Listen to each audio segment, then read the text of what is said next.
If you're a runner competing in races of any distance and you want to know how to finish in as fast a time as possible, you're in luck because a new study has revealed just how much we may be slowing ourselves down by doing something that is really common for beginner runners all the way up through elite athletes. What's up, motivators? My name is Taryn. When ordinary people want to accomplish something extraordinary in endurance sports, they choose our totally free Motive training plans. You ready to take on that next big endurance challenge? Let's do it. This study, titled Estimating the Cost of Training Disruptions on Marathon Performance, that is linked in the description below, looked at the effect of a 6-day or less disruption in training versus a 7-day or more disruption in training. So what they looked at were athletes who were training for 12 to 16 weeks to prepare for a marathon.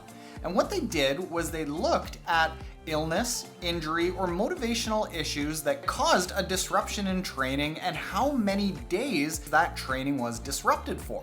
What they found was that most runners will experience a training disruption of up to and including 6 days. But runners who experienced a training disruption of 7 days or more cost 5 to 8% of their finish time when compared to the same runners whose training disruptions were 6 days or less. In addition to this, the faster athletes got, the more a training disruption would actually slow them down. So if you want to progress in your training, you have to make sure that you avoid training disruptions even more. And finally, the closer that disruptions got to race day, which is when most large training disruptions tend to happen, because the training is most intense, it has an even bigger effect on training disruptions that happen further away from race day. Now, I'm sure I'm losing you a little bit because you're probably thinking, well, yeah, of course, Taryn, if I have a disruption in my training, my race isn't going to go nearly as well. That's not what this video is about. This video is about what are the controllable factors that we can do in our training to make all of those training disruptions much less likely to happen.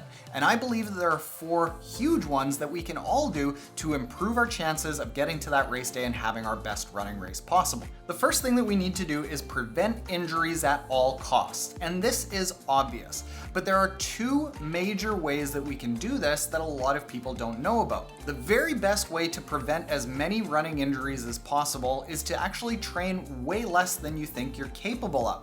We're not going to get into all of the studies that show that quality is much more important than quantity. But a good rule of thumb that you can apply to whatever training plan you're using is how much do you think that you could train if you had to hold that amount of training over the course of 2 years? In most cases, people would actually train about 20 to 30% less than they think that they need to. But this is going to make sure that you are in an adaptation zone where your body can keep up with the training and you're not pushing yourself too far. The second way to minimize your chance of injuries is to do a large percentage of your training on trails. Studies have found that doing a larger percentage of your training on trails actually leads to a very significant reduction in the likelihood of injuries. That's why in all of our run and triathlon training plans, we actually prompt athletes to do a vast majority of their long run workouts on trails and hills. Not only does it have a good training effect to do your running on trails, it'll also lower your likelihood of injury, preventing training disruptions as much as possible. The second way to reduce the likelihood of training disruptions is to get ahead of overtraining before it becomes an issue.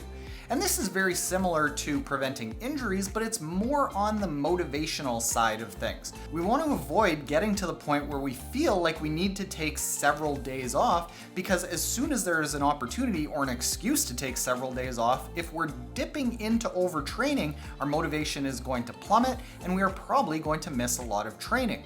The best way to avoid overtraining is to make sure that we are getting a minimum of 7 hours per night of good sleep.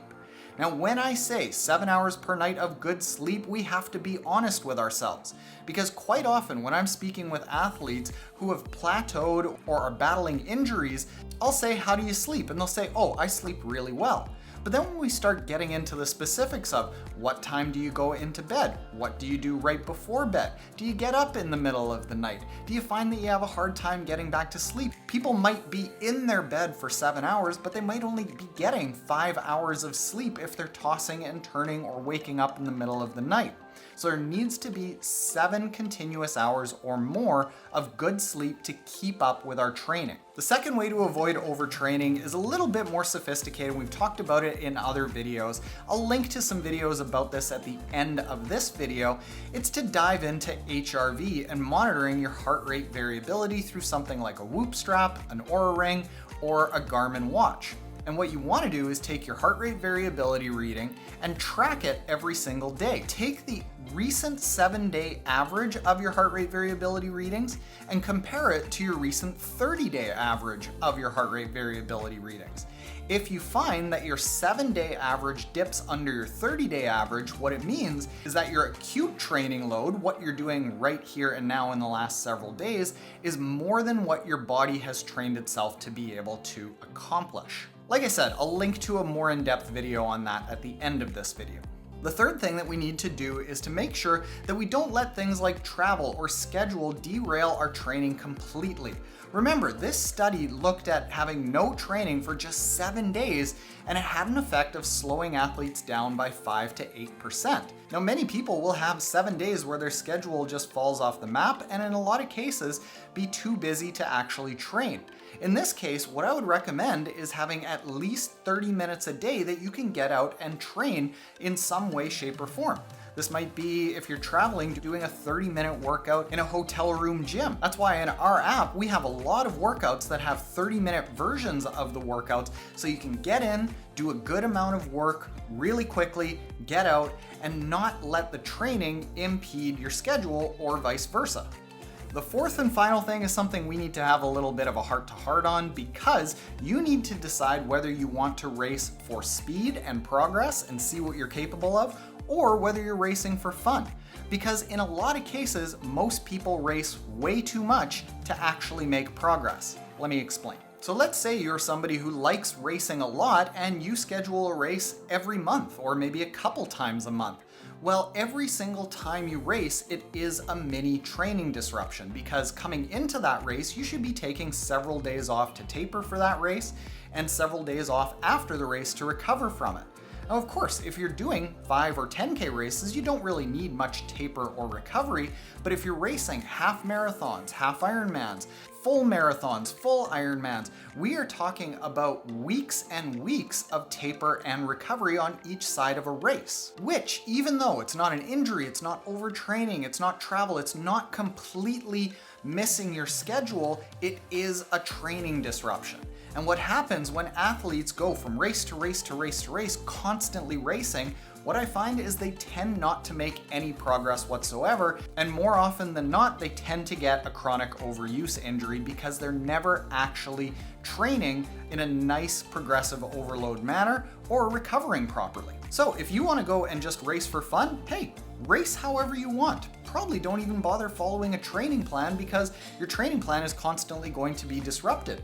But if you want to see what you're capable of and have your best race possible, you need to have 12 to 16 weeks in between key races. Of course, during those 12 to 16 weeks, you can throw in a 5K, a 10K, a small little race here or there, and still prepare for those big races that you want to have a personal best in.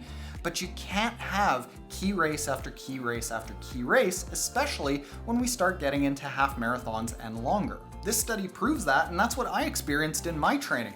I was plateaued for about 3 years because I was so excited about racing. I probably raced 12 times a year. And it wasn't until I went down to only racing 3 or 4 times a year that I started to make not just personal best, but we're talking world ranking age grouper personal bests.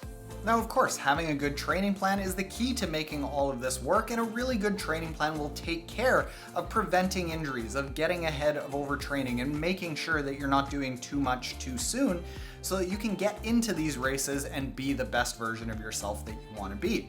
If you want a free training plan, you can go to mymotive.com and check it out. And as promised, click the link that is on the screen right now if you want to dive into heart rate variability training and how to actually implement it to change your training day to day and monitor all of your overtraining symptoms before they become an issue. This video will walk through that in full detail. Later, motivators.